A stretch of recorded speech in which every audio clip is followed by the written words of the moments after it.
How's it going, everyone? The Weekend Cook here. I hope everyone had a great 4th of July and was able to fire up those grills for some good food. I made some awesome ribs and I want to show you how you can do it too. Let's get to it. We're going to be using the snake method. This is where you set up or snake your charcoal along the outside of your grill and light one end so to slowly light the others as the cook progresses. The temperature we're aiming to hit is 275 degrees Fahrenheit, and for my grill, I found that 3 layers of charcoal allows me to hit and maintain that temperature for the 4 hours we'll be cooking these ribs. Once our snake is set up, add some chunks of wood to the first half, as the first 2 hours of the cook will be smoking the ribs uncovered. I'm using hickory wood here, but be sure to experiment on your own to find the flavor that you like. Then, you light up about 6 coals on the side and wait until they ash over. In the meantime, let's go prepare our ribs. So we'll start with the rub. It consists of a 1/4 cup of pepper to an 1/8 cup of salt, 1 tablespoon each of chili powder, garlic powder, and onion powder, and then just add about a teaspoon of paprika to get some color out of it. Now to prepare the ribs. The first thing you're going to want to do before rubbing down your ribs is to remove this layer of skin or membrane. Not really sure what it is, but this part will not cook down and will remain chewy and undesirable at the end of your cook. To remove it, start from the edge and peel up a piece using your fingers or a knife, and then just peel the membrane off and hope it comes out in one piece.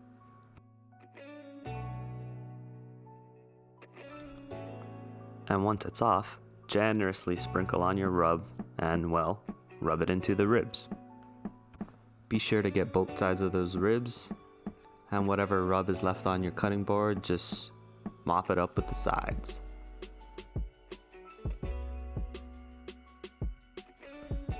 Now back to our grill.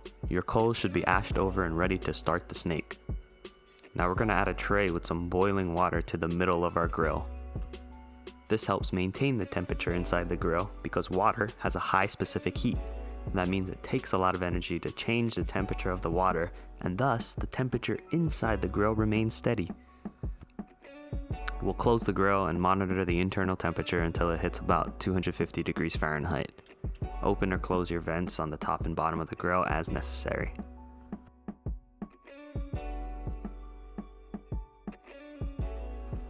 And once your temperature is there, it's time to throw in the ribs. We're going to be cooking the ribs like this, maintaining the temperature at 250 degrees Fahrenheit for about 2 hours. And every 30 minutes or so, just get a bottle of either water or apple cider vinegar and just spray them down. This will help keep it moist and not dry out. While your ribs cook, we're going to prepare a barbecue sauce.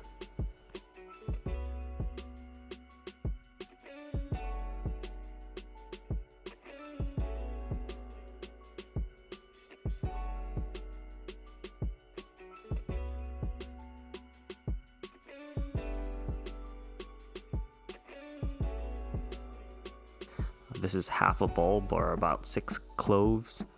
You're just gonna peel them and mince them. To begin mincing the garlic, you slice up all your cloves, form a pile, and then run your knife through it a bunch of times until you have a finely chopped pile of garlic. From there, I like to add a pinch of salt and run my knife through it a couple more times to break it up even further. This is even getting close to a puree of garlic. In a hot pan, we're going to add 1 tablespoon of butter and melt that down.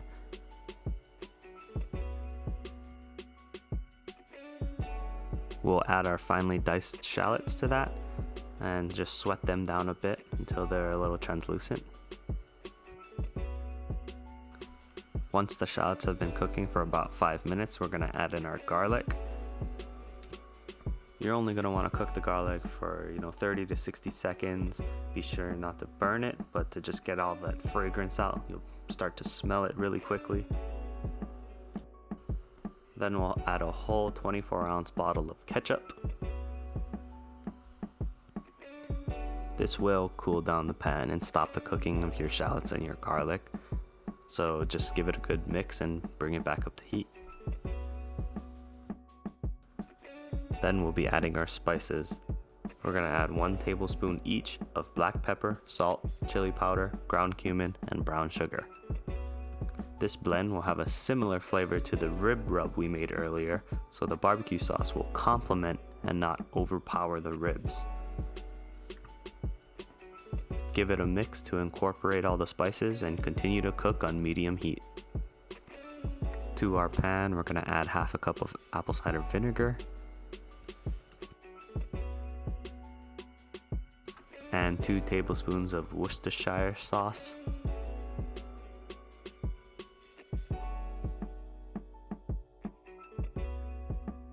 Mix these in nicely, and now your sauce should be thinner. And we're gonna cook this down for a couple minutes to intensify all those flavors. As you cook this sauce, and really anything, be sure to taste your food. This is such an important step in order to become a great cook. You must practice recognizing different flavors and realize when something, is bland and maybe needs some salt, or if something is too sweet or too sour. And the only way to develop this is practicing and experimenting with your different flavors.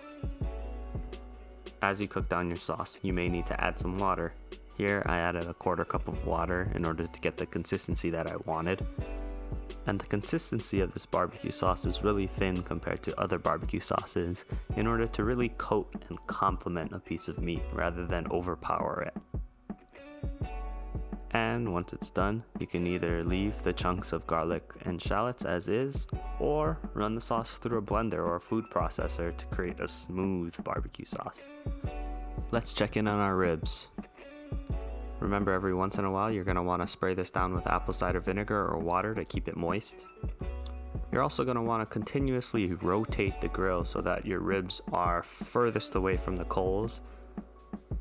Then after 2 hours of cooking, we're going to add some barbecue sauce to get a nice glaze over it, cook it for 15 minutes, and then wrap it up. So here I brush in some barbecue sauce and spray some apple cider vinegar in order to thin out the sauce a little bit. I don't want it to be too thick and cake onto the ribs. Then after 15 minutes, we're ready to wrap it up.